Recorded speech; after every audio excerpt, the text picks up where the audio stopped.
Hello everybody, how are you. Vigyan Express में आप लोगों का बहुत बहुत स्वागत। होप सो आप लोग बहुत खुश होंगे और मस्त होंगे। सो स्टार्ट करते हैं आज का वीडियो। और आज का वीडियो शुरू करें उससे पहले चंद खूबसूरत पंक्तियां आप लोगों को समर्पित। Do good for others, it will come back in unexpected ways. आप भलाई करते रहिए और ये मत सोचिए कि कोई उस भलाई को देख रहा है या नहीं देख रहा है। पता नहीं वो कितने रूपों के अंदर आपके पास में आ जाएगी, राइट। तो इसलिए आप लोगों को ज़्यादा सोचने की बात नहीं है। आप भलाई करते रहिए, राइट। और कहीं ना कहीं उस भलाई का प्रतिफल ये होगा कि लाइफ में आपके स्वयं की लाइफ के अंदर अच्छा ही अच्छा होता रहेगा। तो इस बात को हमेशा ध्यान रखिएगा। और इन्हीं पंक्तियों के साथ में आज का वीडियो शुरू करते हैं। That is malaria. आप सब जानते हैं कि मलेरिया एक घातक रोग है और विश्व भर के अंदर इससे बहुत सारी डेथ्स होती है। और जो मलेरिया करने वाला जो परजीवी है, पैरासाइट है, वो कौन है? प्लाज्मोडियम है। तो चलिए पढ़ते हैं इसके ऊपर कुछ इंपॉर्टेंट कुछ क्वेश्चंस वगैरह करेंगे। मलेरिया का कारक कौन है? Causative agent of malaria. तो पहले क्लियर हो जाना चाहिए। कई लोगों से पूछता हूँ मैं कि कॉजेटिव एजेंट कौन है, ठीक है ना, मलेरिया का कारक कौन है। तो कई बच्चे कह देते हैं फीमेल एनोफिलस मॉस्किटो। अरे भाई, वो वेक्टर है, रोग को फैलाती है फीमेल एनोफिलस मॉस्किटो। वो कोई कारक थोड़ी हुई, पॉजिटिव एजेंट थोड़ी हुआ। पॉजिटिव एजेंट तो कौन है? Date is Plasmodium. प्लाज्मोडियम ये क्या है? मलेरियल पैरासाइट है। मलेरियल पैरासाइट यानी कि मलेरिया परजीवी है प्लाज्मोडियम। और उसके कारण क्या होता है? दैट इज मलेरिया होता है। Plasmodium discovered by. प्लाज्मोडियम की खोज किसने की? तो प्लाज्मोडियम की डिस्कवरी चार्ल्स लेवरॉन ने की। चार्ल्स लेवरॉन। क्लियर? कोई पूछे कि प्लाज्मोडियम की खोज किसने की तो चार्ल्स लेवरॉन ने की। चार्ल्स लेवरॉन। मलेरिया व मच्छर के बीच संबंध किसने बताया? मलेरिया और मच्छर के बीच में संबंध। तो मलेरिया और मच्छर के बीच में जो संबंध बताने वाला जो साइंटिस्ट था, सर रोनाल्ड रोज ने मलेरिया और मच्छर के बीच में क्या बताया? संबंध बताया। सर रोनाल्ड रोज ने।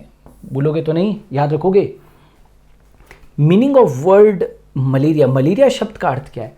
कई सालों तक लोगों को ये लगता था कि मलेरिया जो है वो गंदी वायु से होता है, बैड एयर से होता है, गंदी वायु से होता है। और इसीलिए उन्होंने उसको नाम क्या दिया था? डेट इज़ मलेरिया नाम दिया था। तो ये नाम इतना प्रचलित हो गया कि अब तो हमको मालूम है कि ये भाई मच्छर के कारण और प्लाज्मोडियम के कारण हो रहा है, ठीक है।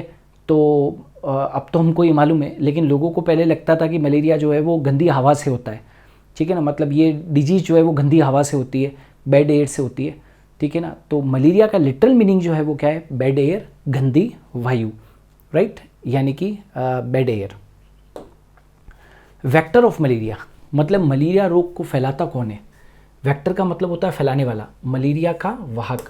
तो मलेरिया का जो वाहक है वो ऑलवेज रिमेंबर, मलेरिया का जो वाहक है वो फीमेल एनोफिलस मॉस्किटो है। फीमेल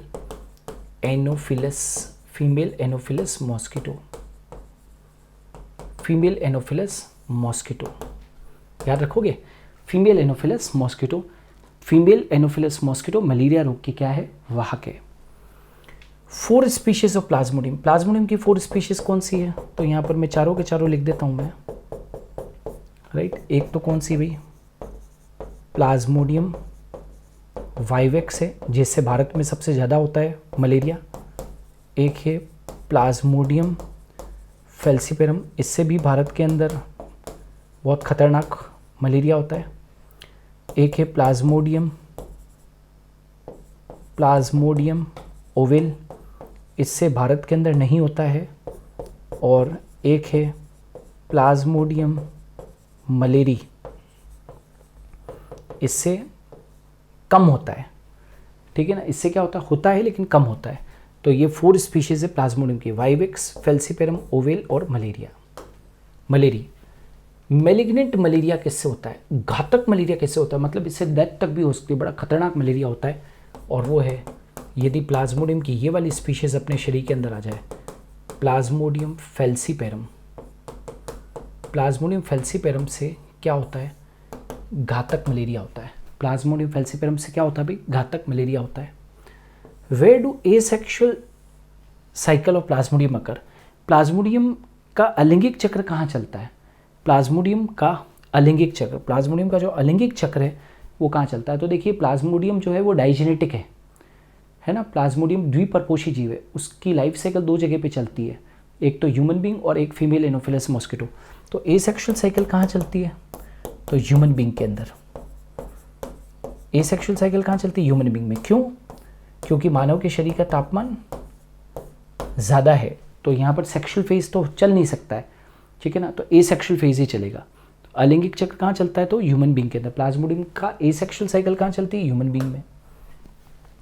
प्लाज्मोडियम का लैंगिक चक्र कहाँ चलता है, तो क्योंकि फीमेल एनोफिलस मॉस्किटो का टेम्परेचर कम है और वहाँ पर गैमेट्स बन सकते हैं आसानी से, इसलिए लैंगिक चक्र जो है वो कहाँ चलेगा, female Anopheles mosquito, female Anopheles mosquito है ना, मादा एनोफिलस मच्छर, मादा एनोफिलीज मच्छर,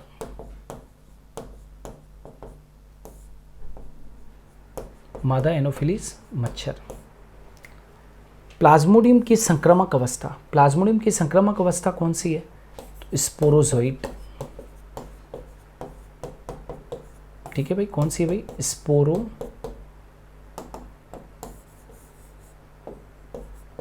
स्पोरोजोइट,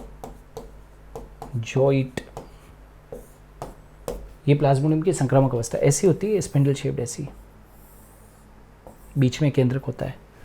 तो इन्फेक्टिव स्टेज ऑफ प्लाज्मोडियम मतलब फीमेल एनोफिलस मॉस्किटो के बाइट करने से उसकी लार से हमारी बॉडी के अंदर क्या आ जाती है, स्पोरोजोइट आ जाते हैं, और तब हमारी बॉडी के अंदर संक्रमण चालू होता है। टॉक्सिक मलेरियल पिगमेंट, विषैला मलेरिया वर्णक कौन है, तो हीमेजॉइन ग्रेन्यूल्स, हीमेजॉइन ग्रेन्यूल्स, याद रखना, हीमेजॉइन कणिकाएं, हीमेजॉइन कणिकाएं, याद रखना, ये जो कणिकाएं होती है, राइट, ये कणिकाएं जब होती है, ये कणिकाएं जब हमारे शरीर के अंदर आती है, ये कणिकाएं जब हमारे ब्लड के अंदर रिलीज़ होती है, जब प्लाज्मोडियम का इन्फेक्शन होता है तो ये हीमेजॉइन ग्रेन्यूल्स बनती है, और हीमेजॉइन ग्रेन्यूल्स जब ब्लड के अंदर रिलीज़ होती है तो आपके अंदर मलेरिया का पहला सिम्टम रेज होता है, यानी कि शिवरिंग होती है, कंपकपी लग के तेज़ बुखार आता है, और फिर बुखार 2 दिन या 3 दिन के लिए स्थगित हो जाता है, पोस्टपोन हो जाता है। तो वो हीमेजॉइन ग्रेन्यूल्स के ब्लड में मिक्स होने से आपके अंदर मलेरिया का पहला सिम्टम जनरेट होता है। Where are gametocytes formed in Plasmodium life cycle, अब ये बहुत इंपॉर्टेंट क्वेश्चन है, कई लोग इसमें गलतियाँ कर देते हैं। कई लोगों को क्या लगता है कि ह्यूमन बींग का टेम्परेचर हाई है तो गेमेटोसाइट्स तो फीमेल एनोफिलस मॉस्किटो के अंदर ही बनते होंगे।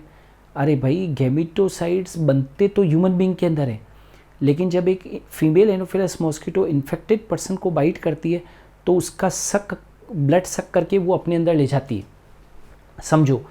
तो गेमेटोसाइट्स का निर्माण तो कहाँ पर हुआ है, ह्यूमन बींग्स के अंदर, लेकिन इन गेमेटोसाइट्स से जो गैमेट बनेंगे बेटा, गेमेटोसाइट्स से जो गैमेट बनेंगे वो कहाँ पर बनेंगे, फीमेल एनोफिलस मॉस्किटो में बनेंगे।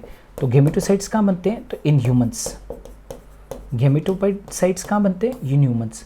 लेकिन इनका जो डेवलपमेंट होता